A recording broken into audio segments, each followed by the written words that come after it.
আজকে বিশ্বজিৎ দাস পদত্যাগের জন্য বিধানসভায় গেছেন, বলছেন আজকে পদত্যাগ করবেন এবং বিজেপির সঙ্গে আগেই সম্পর্ক ছিন্ন হয়েছিল, আজকে পুরোপুরি অফিসিয়ালভাবে।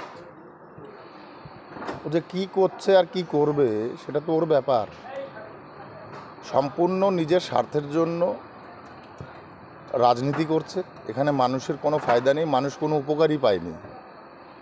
একটা উপকার করেছে এই লোকসভা বা তার বিধানসভাতে, গত প্রায় 2.5-3 বছর ধরে আছে, তার কোনো একটা নিদর্শন দেখাতে পারলে খুশি হতাম যে সে একটা কোনো মানুষকে এই ফেসিলিটি করে করেছে। এত বড় বড় কথা আসে কোত্থেকে?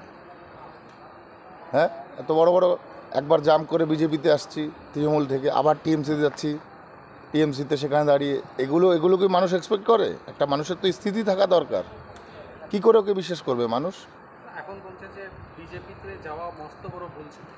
ও মস্ত বড় বলছিল বিজেপিতে পদ না পেলেও টিকিটটা পেত। বিজেপিতে আজকে যদি ওকে বিধায়ক না বানাতো, এই টিকিটটা পেতো, পদ পেত। তো এবার হারার পরে কি হবে?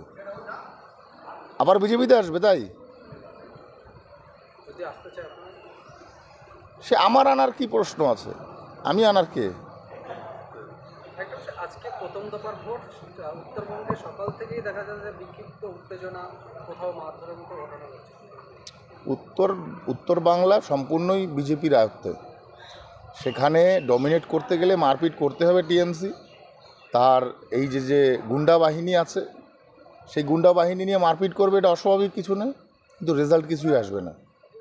ভোট আসলেই অশান্তি, ভোটের দিন, এই চিত্র কিছু এটা পশ্চিমবঙ্গের একটা ট্র্যাডিশন হয়ে দাঁড়িয়েছে তৃণমূল কংগ্রেসের, যে ভোট মানেই মানুষকে ধোকা দেওয়া, ভোট আসা মানেই মানুষকে ভুল বোঝানো, টোপ দেওয়া।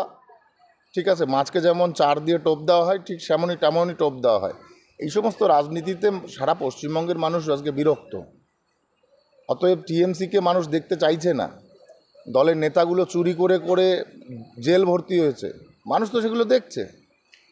তো মানুষ এগুলো দেখে কাদের ভোট দেবে? মানুষ পশ্চিমবঙ্গের সরকারের একটা নৈতিকমূলক কাজ দেখাক, যে কাজটা তারা করেছে লাস্ট 2.5 বছর 3 বছরে। চুরির উপরেই বেঁচে আছে, কেন্দ্রের টাকায় বেঁচে আছে, আবার কেন্দ্রকেই দোষারোপ করছে। আরেকটা বিষয় হচ্ছে, বনগাঁ লোকসভায় যে মতুয়া সংগঠনের পক্ষ থেকে